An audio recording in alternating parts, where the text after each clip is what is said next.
Guy de Maupassant. La confesión.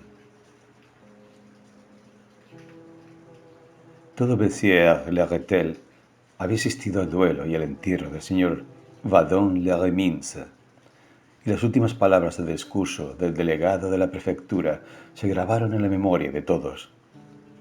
Era un modelo de honradez. Modelo de honradez lo había sido en todos los actos apreciables de su vida, en sus palabras, en su ejemplo, en su actitud, en su comportamiento, en sus negocios, en el corte de su barba y la forma de sus sombreros. Jamás había dicho una palabra que no encerrara un ejemplo.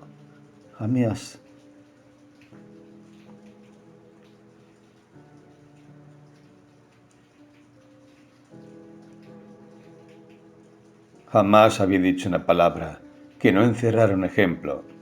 Jamás había dado una limosna sin acompañarla con un consejo. Jamás había tendido la mano sin que pareciera una especie de bendición. Dejaba 2 hijos, un varón y una hembra. El hijo era diputado provincial y la hija, casada con un notario, el señor Poiriel de la Voulte, una de las más encopetadas damas de Bessières.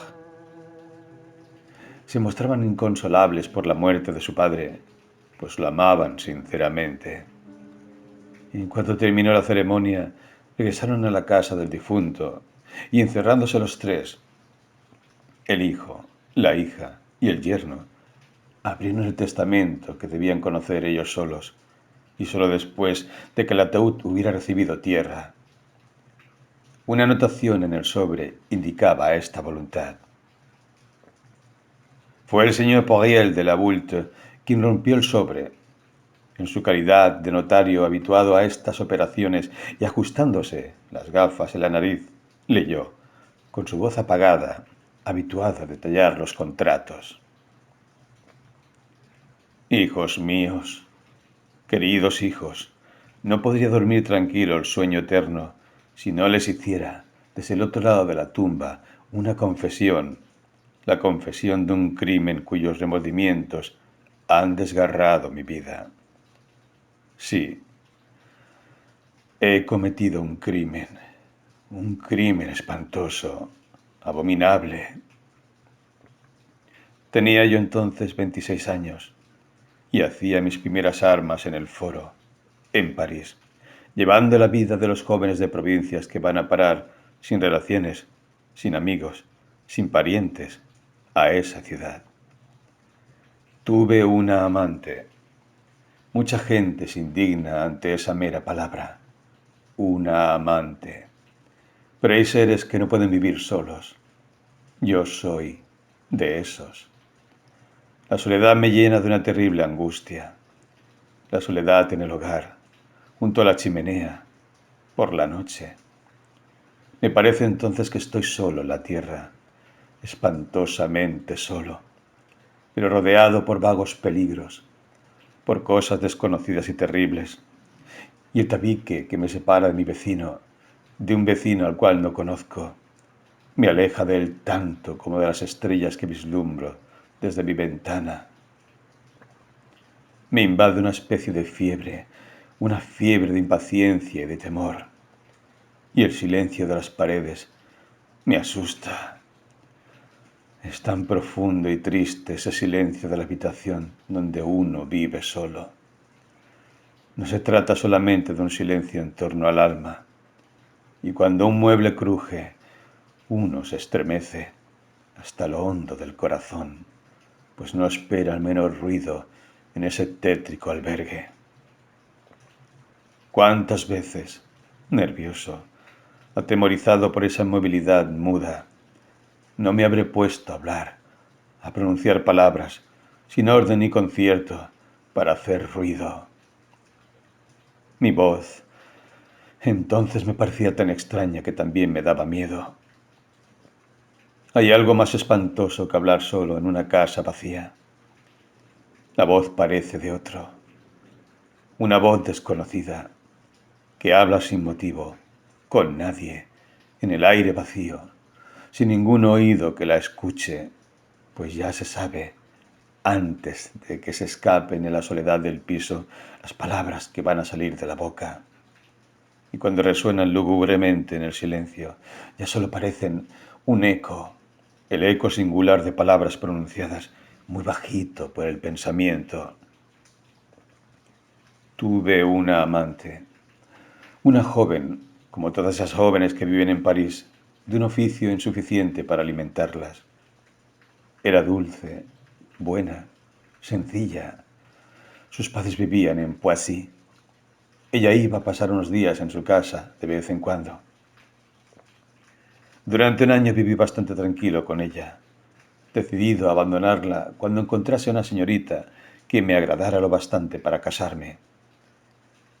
Le dejaría a la otra una pequeña renta, puesto que está admitido en nuestra sociedad que el amor de una mujer debe pagarse con dinero cuando es pobre, con regalos cuando es rica.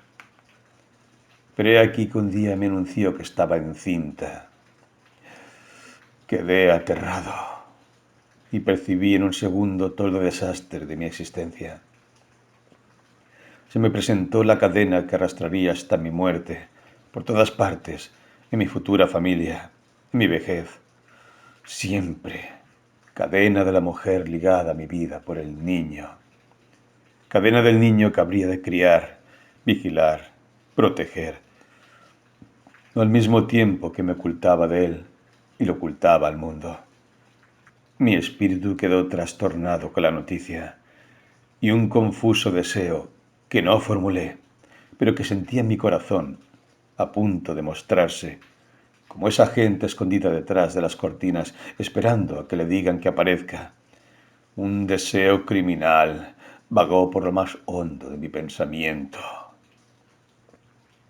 ¿Y si ocurriera un accidente? Hay tantos de esos pequeños seres que mueren antes de nacer. Oh, yo no deseaba la muerte de mi amante. Pobre chica, la quería mucho, pero deseaba quizás la muerte del otro antes de haberlo visto. Nació.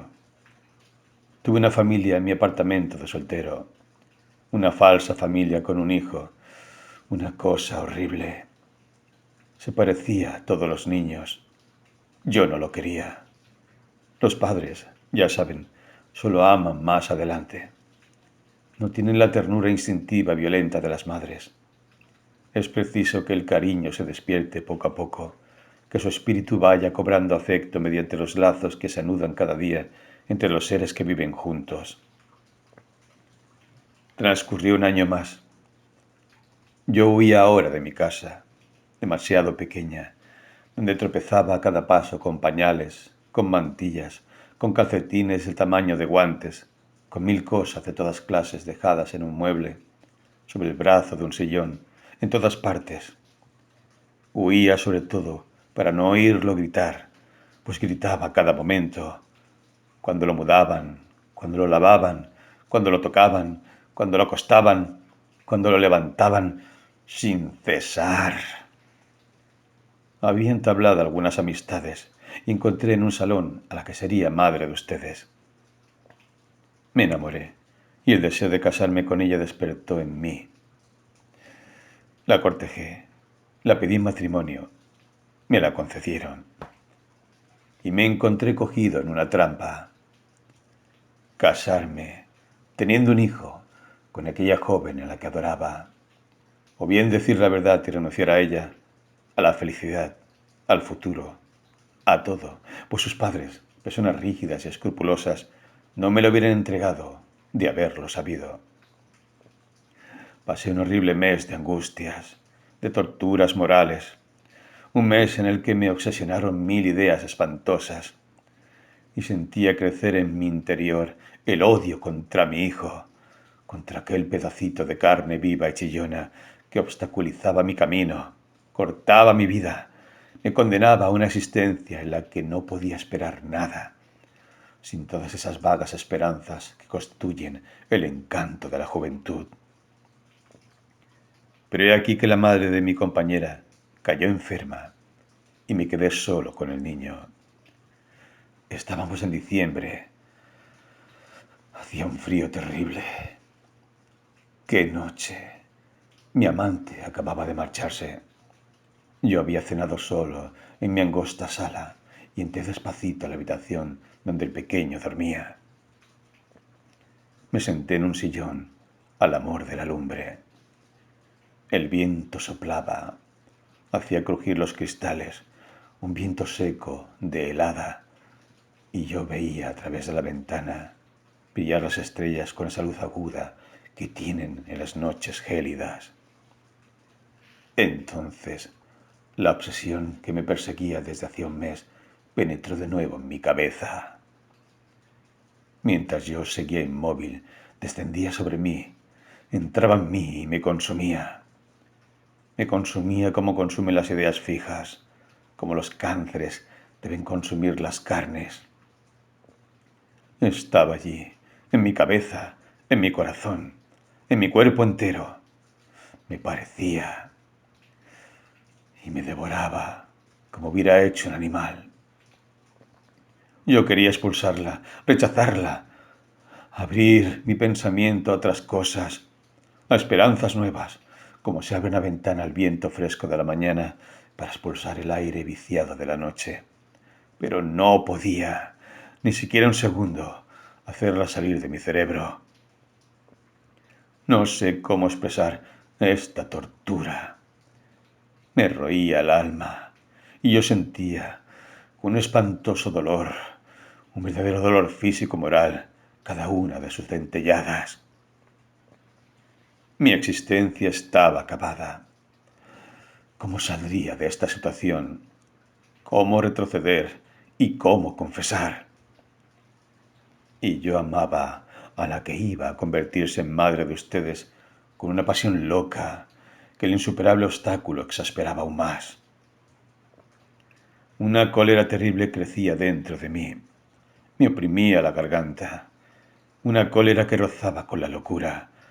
Con la locura. Sí, estaba loco aquella noche. El niño dormía. Me levanté y lo miré dormir. Era él, aquel aborto, aquella larva, aquella nadería, lo que me condenaba a una infelicidad sin remedio. Dormía con la boca abierta, enterrado bajo las mantas, en una cuna, junto a mi cama, donde yo no podía dormir. ¿Cómo realicé lo que hice? ¿Acaso lo sé? ¿Qué fuerza me empujó? ¿Qué maléfico poder me poseyó? Oh, la tentación del crimen me llegó sin que la sintiera anunciarse. Recuerdo solamente que el corazón me latía espantosamente. Latía con tanta fuerza que lo oía como se oían unos martillazos detrás de los tabiques. Solo recuerdo eso. Mi corazón latía.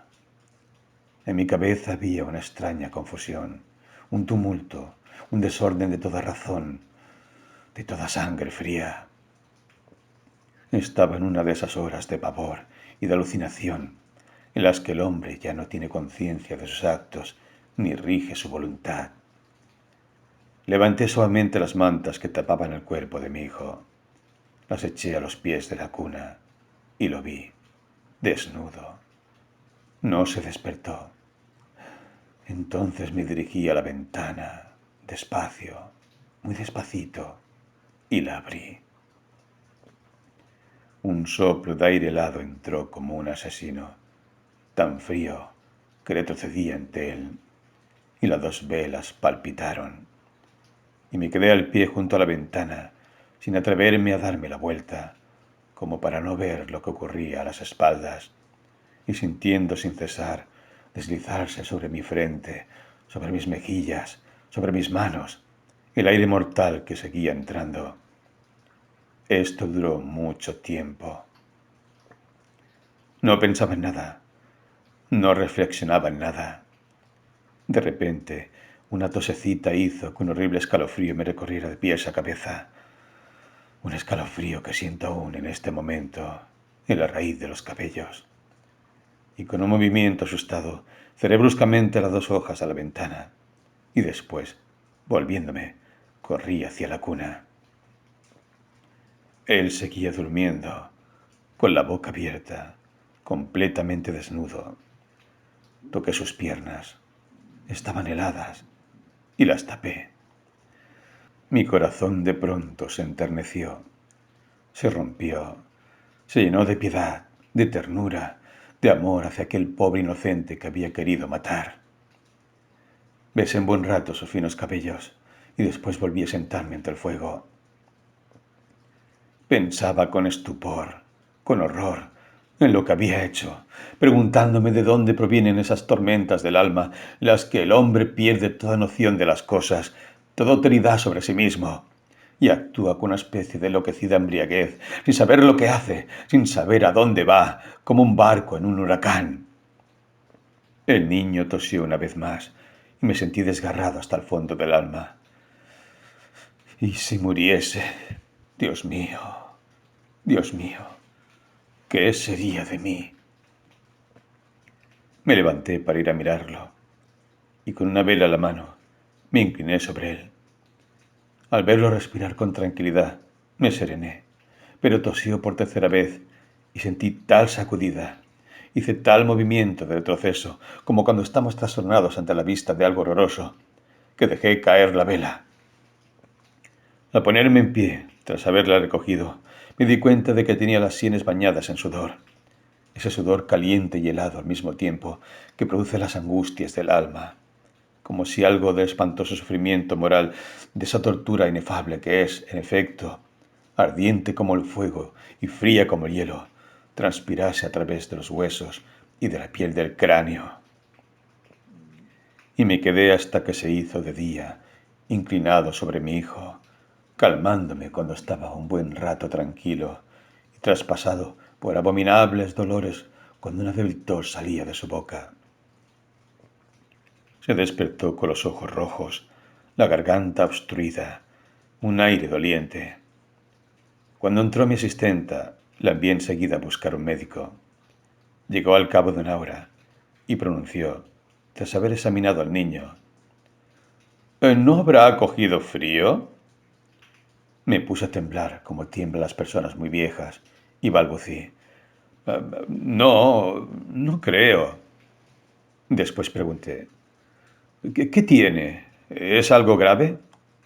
Respondió: Aún no lo sé. Volveré esta tarde. Volvió por la tarde.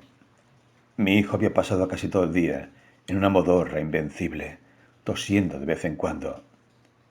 Por la noche se declaró una pleuresía y la cosa duró 10 días.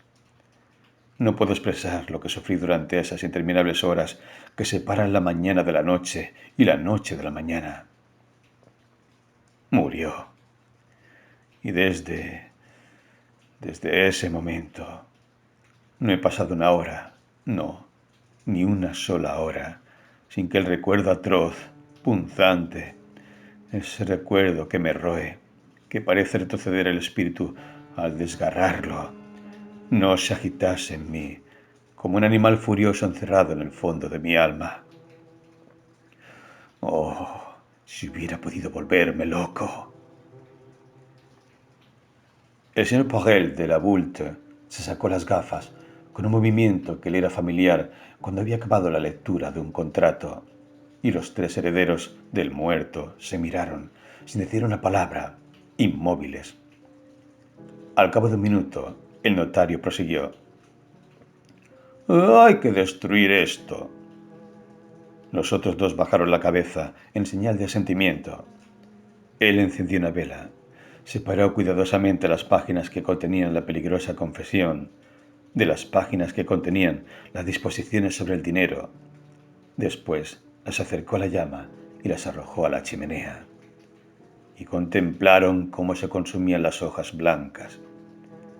Pronto no formaron sino una especie de montoncitos negros, y, como se veían algunas letras que se dibujaban en blanco, la hija, con la punta del pie, aplastó a golpecitos la ligera costra de papel chamuscado mezclándola con las cenizas viejas. Después se quedaron aún los tres algún tiempo, mirando aquello, como si temieran que el secreto quemado escapase por la chimenea.